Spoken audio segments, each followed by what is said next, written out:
His name was Dwight David Eisenhower. You probably know him as the President of the United States for 2 terms. But near the end of the war, he began receiving these phone calls from all across Europe from his soldiers when they came to liberate some of these concentration camps.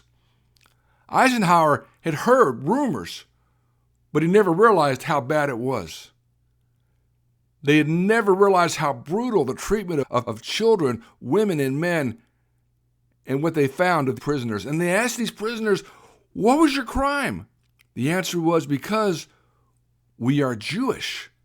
Our crime is we are Jewish."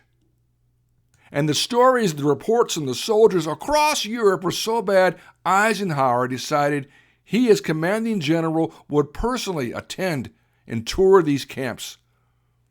In April of 1945, he brought many military with him, including General Marshall, later the Marshall Plan, and a very famous general named George S. Patton. But during the tour, the smell, the odor, the sickness, the atrocities, the stacking of bodies was so horrible that not even General Patton could complete the tour. Eisenhower was shocked at what he saw. He was shocked at what the Nazis, the National Socialist Party of Germany, what they could do to people.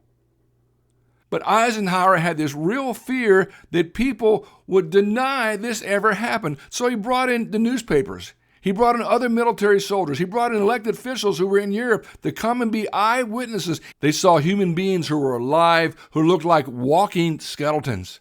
They saw mounds of human bodies, disease, the sickness, the torture, the treatment of children, women, and men. And Eisenhower had this fear that if we do not document it now, if we don't take all the eyewitnesses right now, somewhere down the line of history, someone's going to say, it didn't happen, it was a hoax, it was propaganda. So in April of 1945, General Eisenhower ordered the documentation of all the atrocities of these camps. He said, quote, "Get it all on record. Get the films, get the witnesses, because somewhere down the road of history, some, and he used this word, some bastard will get up and say that this never happened." End of quote. He was that concerned. General Eisenhower was almost prophetic because right now I'm in the third decade of 21st century, and it has happened. You've seen it right now. You too are now an eyewitness. You've seen it across our colleges and universities. There are places where these professors are denying the Holocaust.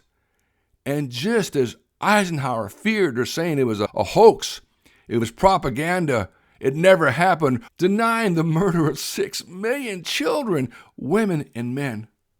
And I'm going to give you my personal opinion, and I'm allowed that.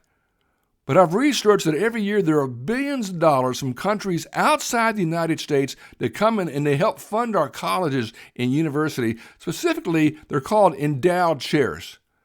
When you get a letter from your college, university, they'll brag about how many endowed chairs they have, which often are good. It could be research for cancer or some other disease. But some of these endowed chairs are coming from nations who hate the United States and hate Israel. And they're paying for the full salary of certain professors they have designated who are teaching our children and our grandchildren to deny the Holocaust. I'm not making it up. You've seen it if you've watched TV, that the Holocaust never happened, it's exaggerated, it was not 6 million children, women, and men. I just thank God for General Dwight David Eisenhower. He had almost a prophecy. We better document it now. We better get the pictures. We better get it on film. We better get the recordings. We better get the eyewitnesses, because somewhere down the road of history, people are going to deny this ever happened. General Eisenhower, I'm very sad to say, you were right. But I thank God that you had that vision, that leadership, that courage. This is Ken Mercer. Mercer Moments in American History. Today's entitled Eisenhower and the Holocaust. And actually, it's a salute. It's a big thank you to General Dwight David Eisenhower.